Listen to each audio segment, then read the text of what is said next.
নমস্কাৰ বন্ধু বান্ধৱীসকল, প্ৰীতি হোম কিটচেনৰ ফালৰ পৰা মই এতিয়া আজি আপোনালোকৰ বাবে লৈ আহিছোঁ এটা ফুলকবি আলুৰ এটা বেহতৰীন ৰেচিপি। এই ৰেচিপিটো এবাৰ বনাই চাবচোন। সৰু ল'ৰা ছোৱালীৰ পৰা ধৰি বুজুৰ্গ সকলোকে বহুতেই পচন্দ আহিব আৰু বহুত কম সময়তে বনাব পাৰিব এই ৰেচিপিটো। ফুলকবি আৰু আলুৰ চব্জি বনাবৰ কাৰণে মই এটা সৰু চাইজৰ ফুলকবি লৈ লৈছিলোঁ। সেইটো কাটি ল'লোঁ ভালদৰে ধুই কৰি, আৰু দুটা আলু লৈ লৈছোঁ। তাৰ লগত আলুকেইটাও ভালদৰে কাটি লৈছোঁ। মানে বহুত ডাঙৰ চাইজত কাটা নাই, মিহি মিহি চাইজতে কাটিছোঁ। অলপ মিডিয়াম চাইজৰ কাটিছোঁ, মিহি চাইজতো নহয়। এইখিনি এতিয়া মই অলপ দেৰি কাৰণে বইল কৰি ল'ম। অলপ দেৰি মানে হাফ বইল কৰি ল'ম। আৰু ফুলকবি আৰু আলুখিনি মই 2 মিনিট মানৰ কাৰণে হাফ বইল কৰি ল'লোঁ এনেধৰণে।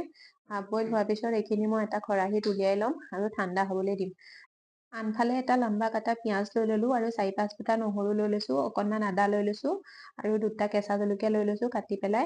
আৰু এটা মিক্সাৰ জাৰত মই এচামুচ ধনিয়া গুটি লৈ লৈছোঁ আৰু এচামুচ জিৰা গুটি লৈ লৈছোঁ।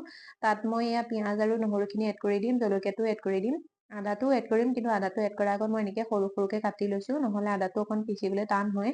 আৰু এইখিনি মই পিচি লৈছোঁ দৰদৰা, মানে বহুত বেছি ফাইন পেষ্ট কৰা নাই। 2 চামুচ পানী এড কৰি পেলাই মই এইখিনি পিচি লৈছিলোঁ। আৰু এতিয়া মই এটা কেৰাহীত 1 চামুচ তেল গৰম কৰি লৈছোঁ। তেলখিনি গৰম হোৱাৰ পিছত মই তাত ফুলকবি আলুখিনি এড কৰি দিম। এইখিনি মই 2 মিনিট মানৰ কাৰণে এইখিনিও ভাজি ল'ম। ফুলকবি আলুৰ এই ৰেচিপিটো এবাৰ বনাই চাবচোন। এনেকৈ বনালে সৰু ল'ৰা ছোৱালীৰ পৰা ধৰি বয়োজ্যেষ্ঠ সকলো লোকেই খাব পাৰে। আৰু এনেকৈ বইল কৰি এবাৰ বইল কৰি বনালে কি হয়, আমাৰ এচিডিটিৰ প্ৰব্লেমো নহয়। আৰু চাওঁতে চাওঁতে 2 মিনিট হৈ গ'ল। 2 মিনিটত মই ফুলকবি আৰু আলুখিনি মোৰ ফ্ৰাই হৈ গ'ল। এইখিনি মই এতিয়া উলিয়াই ল'ম। চেম কেৰাহীটোতে মই 2 চামুচ তেল গৰম কৰি ল'ম। তেলৰ পৰিমাণটো আপুনি কম বেছি কৰিবও পাৰে। আমি ফ্ৰাই কৰোঁতে 1 চামুচ তেল ইউজ কৰিছিলোঁ, তাৰ কাৰণে আপুনি 1 চামুচো ল'ব পাৰে। কিন্তু মই এই চব্জিটো অকণমান তেল দিলে বেছি ভাল লাগে কাৰণে মই 2 চামুচ তেল দিছোঁ।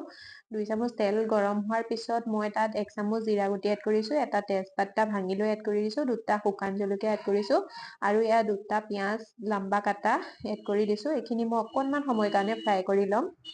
পিঁয়াজখিনি ফ্ৰাই কৰা 30-40 ছেকেণ্ডমান হৈ গ'ল। 30-40 ছেকেণ্ডত পিঁয়াজৰ কালাৰটো অকণমান চেঞ্জ হৈ গ'ল।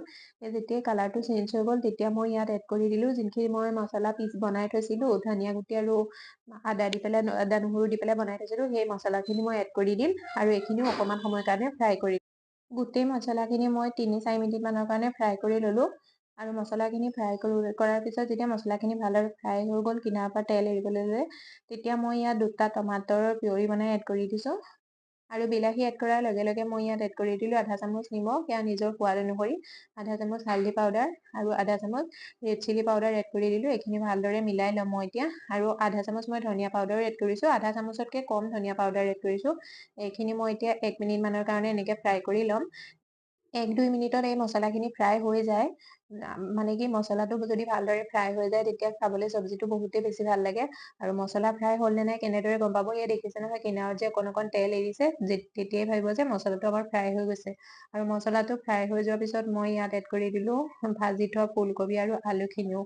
এতিয়া মই ফুলকবি আলুখিনি অকণমান সময়ৰ কাৰণে ভাজি ল'ম, এনেকৈ শুকানকৈ, যাতে মছলাখিনি ভালদৰে মিলি যায় ফুলকবি আলুখিনিৰ লগত। আৰু তাৰপিছত মই ইয়াত 1 গিলাচ গৰম পানী এড কৰি দিছোঁ।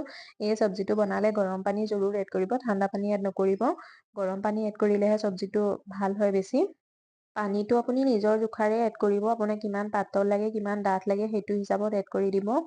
মই ইয়াত প্ৰথমতে 1 গিলাচ এড কৰিছিলোঁ, তাৰপিছত আধা গিলাচ পানী আৰু এড কৰি দিছোঁ।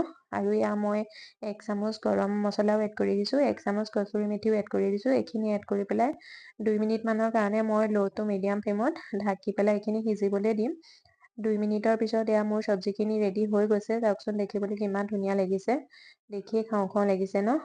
এনেদৰে যদি ফুলকবি আলুৰ চব্জি বনাই আপোনাৰ ওচৰ চুবুৰীয়াও সুধিব কি বনাইছে বুলি, তেতিয়া আপুনি ক'ব পাৰিব ইয়াৰ চিক্ৰেট মছলাটোৰ কথা। আৰু ৰেচিপিটো কেনেকুৱা লাগিছে মোক জনাব। যদি ভাল লাগিছে ভিডিঅ'টো লাইক কৰি দিব, শ্বেয়াৰ কৰি দিব আৰু কমেণ্ট কৰিবলৈ নাপাহৰিব। আৰু চেনেলটো ছাবস্ক্ৰাইব জৰুৰ কৰি ল'ব।